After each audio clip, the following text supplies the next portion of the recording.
E isso nunca aconteceria, e não aconteceu.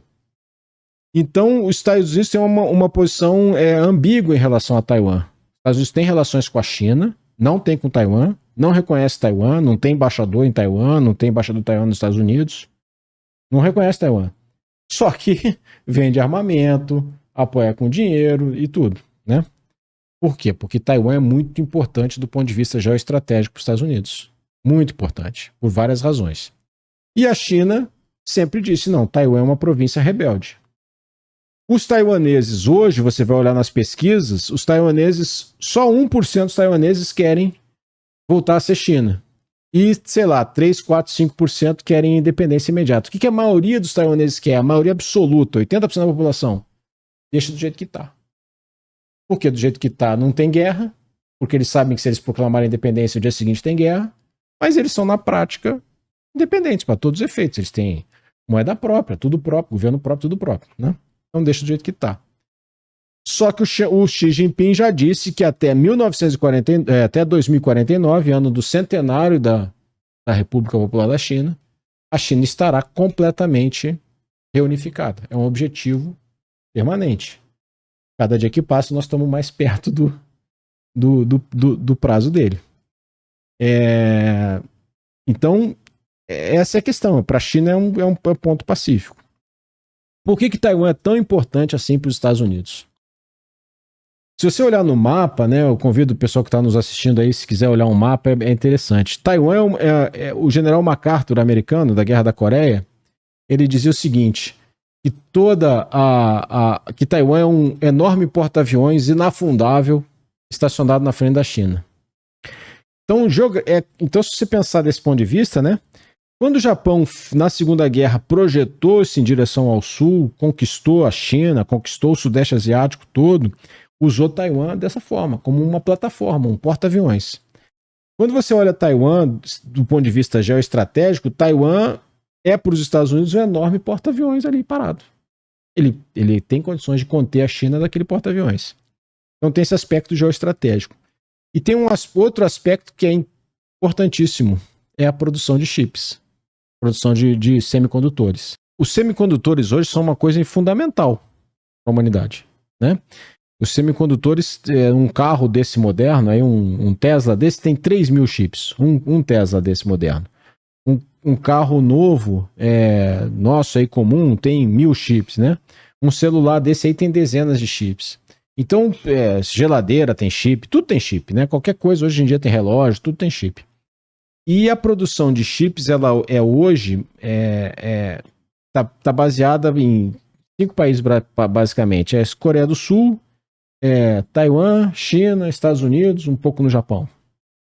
Só que os chips mais avançados do mundo são fabricados por essa empresa TSMC, que é em Taiwan.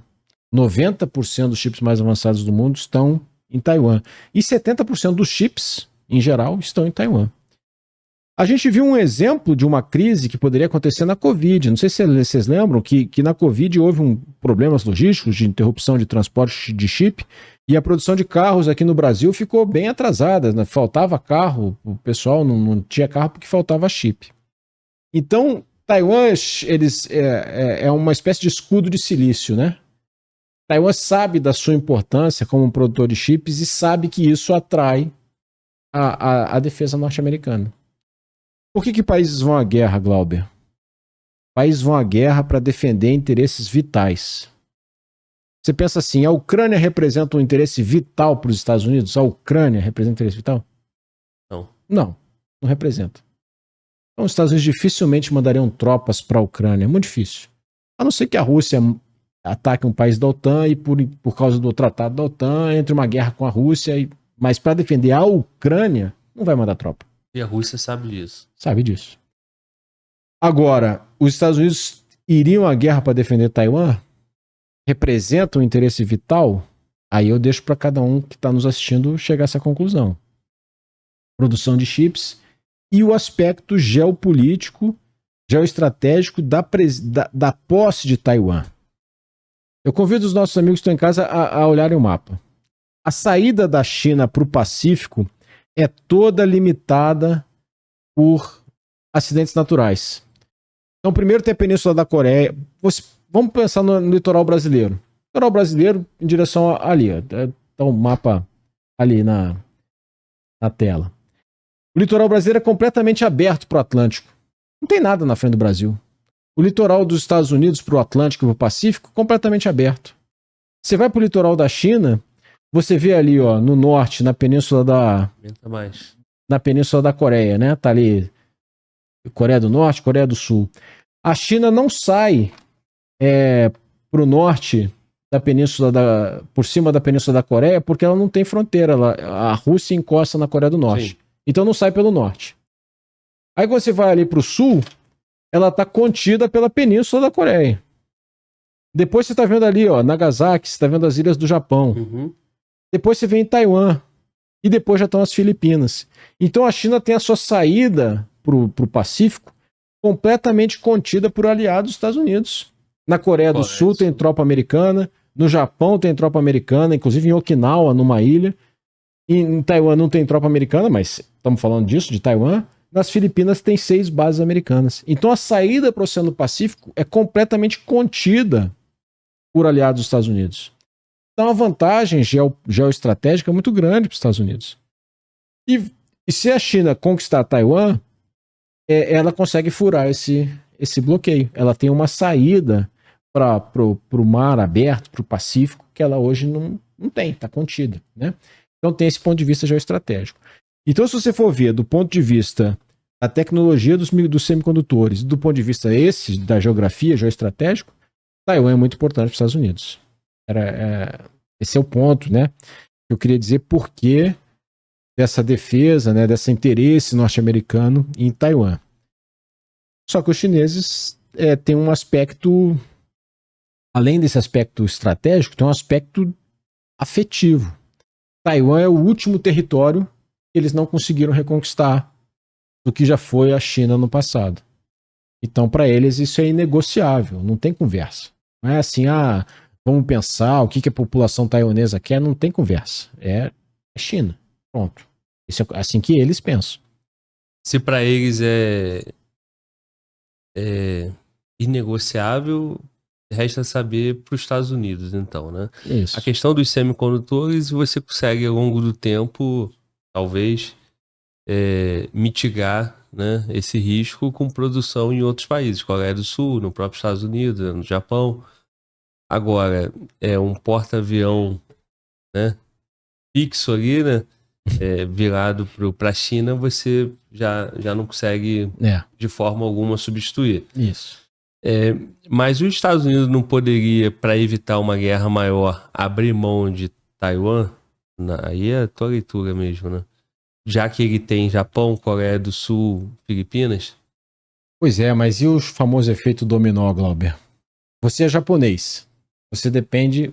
Lembrar que a China tem problema com o Japão. Isso. Tem uma ilha que chama-se Senkaku, que é de posse japonesa.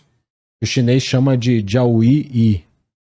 E o Japão ocupa e a China diz que é dela, né?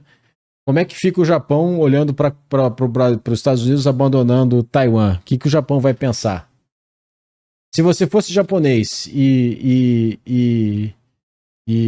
visse a China tomar Taiwan com a maior facilidade, você ia querer ter uma bomba atômica ou não? A China tem bomba atômica, né? E se você fosse da Coreia do Sul e visse o Japão tendo uma bomba atômica, você ia querer ter uma bomba atômica ou não?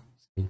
Então os Estados Unidos, eles prometem o guarda-chuva dissuasório, prometem defender também com essa intenção de manter a menor quantidade de países possível com bomba atômica, porque ele tem, né? Então os outros não podem ter.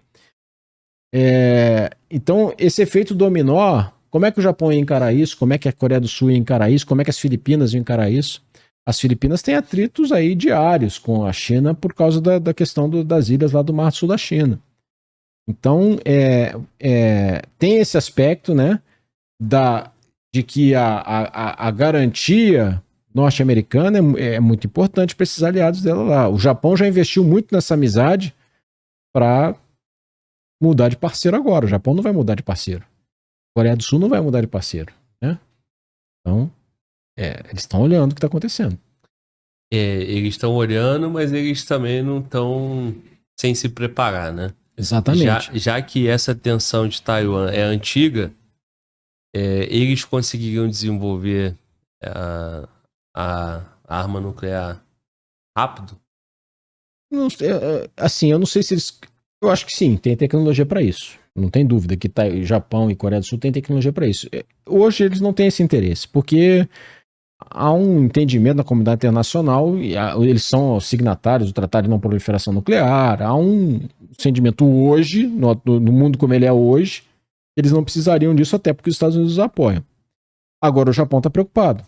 O Japão tem uma constituição pacifista, que foi imposta por eles, pelos Estados Unidos, imposta a eles pelos Estados Unidos no final da guerra. Tem um artigo 9º lá da Constituição do Japão, que diz que o Japão não pode ter armas ofensivas. Então, por exemplo, o Japão não tem porta-aviões, porque é considerado uma arma ofensiva. Então, o Japão tem uma série de limitações legais às suas forças armadas por causa da Constituição. Só que o japonês já está dando um jeito de interpretar essa Constituição de um jeito diferente. E já vai dobrar o investimento em defesa até 2027. Dobrar o investimento em defesa. Então você está vivendo uma corrida. A corrida armamentista que você vive na Europa, você também vive na Ásia. O Japão aumentando seu investimento em defesa, a Coreia do Sul também aumentou seu investimento em defesa. Né? A Austrália entrou naquele AUKUS, né, que é da fabricação do submarino de propulsão nuclear. AUKUS porque a Austrália, Reino Unido e Estados Unidos, o Reino Unido e os Estados Unidos apoiando a Austrália na fabricação de um submarino nuclear. Então, tá todo mundo se mexendo na parte de defesa, todo mundo reagindo, né, no que a gente chama de dilema de segurança, né, nas relações internacionais. Dilema de segurança é o nome mais bonito para a corrida armamentista. Então, a China se arma, a China se torna claramente se torna muito mais poderosa militarmente. Japão, Coreia do Sul, Austrália, todo mundo começa, a Índia, todo mundo começa a correr atrás também. Então você vive uma corrida armamentista na Ásia, você vive uma corrida armamentista na Europa, claramente, né? O Polônia está investindo aí quase 5% do PIB em defesa. A Polônia comprou 1.000 carros de combate na Coreia do Sul, 1.000 carros de combate na Coreia do Sul, mais 250 Abrams dos Estados Unidos. Você tem várias corridas armamentistas ao mesmo tempo, né? Na Ásia, na Europa. E a Ásia não foge a essa onda, né, que nós estamos vivendo atualmente. E nessa aí os Estados Unidos ganham 2 vezes, porque ele, junto com os países aliados, todo mundo fica forte, né, contra o inimigo maior que é a China, e a indústria americana vendendo para todo mundo, né? Sim, ganha 2 vezes, né? Ganha até mais que 2 vezes, né? Não tem dúvida. O sistema internacional vigente, né, que a China se contrapõe, é um sistema do pós-guerra que houve um vencedor, do pós-guerra fria que houve um vencedor. Os Estados Unidos venceu. E os Estados Unidos conformou o sistema internacional de maneira que lhe atendesse. Isso é fato. Né? É um sistema justo, um sistema injusto? É o sistema que existe, que está aí. Né? E essa característica que você aponta é fruto desse sistema internacional aí. Que hoje a China e a Rússia e o Irã e a Coreia do Norte desafiam. Né? Agora, resta saber se o novo sistema é um sistema melhor ou pior do que esse que está aí vigindo. Né? Então, mas mais importante do que fazer esse tipo de juízo de valor é entender o que está acontecendo. E entendido o que está acontecendo é pensar nos nossos interesses. Porque ninguém vai pensar nos nossos interesses. Nós que temos que pensar neles. Como é que a gente se comporta em face a tudo isso que está acontecendo. Sim. Nesse ponto, se os Estados Unidos ele montou, né, ele tem essa estrutura que melhor ele favoreça, e aí você tem uma crescente, um crescente desafio, uma oposição de Irã, Rússia e China, 2 perguntas, né? Em que momento esse desafio já está, né, assim, olhando... os Estados Unidos já começa a se sentir ameaçado, de fato, e, levando em consideração o que o senhor acabou de relatar, que ele está se preparando, então ele também não está parado, ele sabe, ele acompanha esse movimento, né? Sim. E por que os Estados Unidos acabou permitindo esse nível, né, de ter uma ameaça, né? Principalmente essa evolução da China, né? Em questões econômicas, deixou a China se preparar economicamente e depois se preparar militarmente. É um caminho natural, né? Teria como os Estados Unidos ter evitado isso? Ele permitiu ou era inevitável? Então, tem várias correntes de pensamento que competem para dar essa explicação. Eu vou dar uma explicação que tem outras, né? Quando os Estados Unidos ganharam a Guerra Fria, né? Acabou o Muro de Berlim, acabou, começaram várias teorias, né, geopolíticas a tentar explicar o momento que se vivia naquela época. E uma que ficou bem famosa, né, foi a do fim da história, do Fukuyama. O que era o fim da história do Fukuyama? Olha, a liberal-democracia venceu. A liberal-democracia se comprovou ser o sistema mais eficiente. O comunismo foi derrotado. Então é o fim da história. Todos os países, por gravidade, irão no futuro serem liberais-democracias. Isso levou os Estados Unidos a aceitarem, por exemplo, a China na Organização Mundial do Comércio, acreditando que se a China fizesse mais comércio com o mundo, se aumentasse as suas interações, né, a globalização, as trocas comerciais, a China, por gravidade, ia caminhar em favor de se transformar numa democracia. A Primavera Árabe era isso, era a democracia liberal chegando em todos os países. Aquele sistema tinha vencido.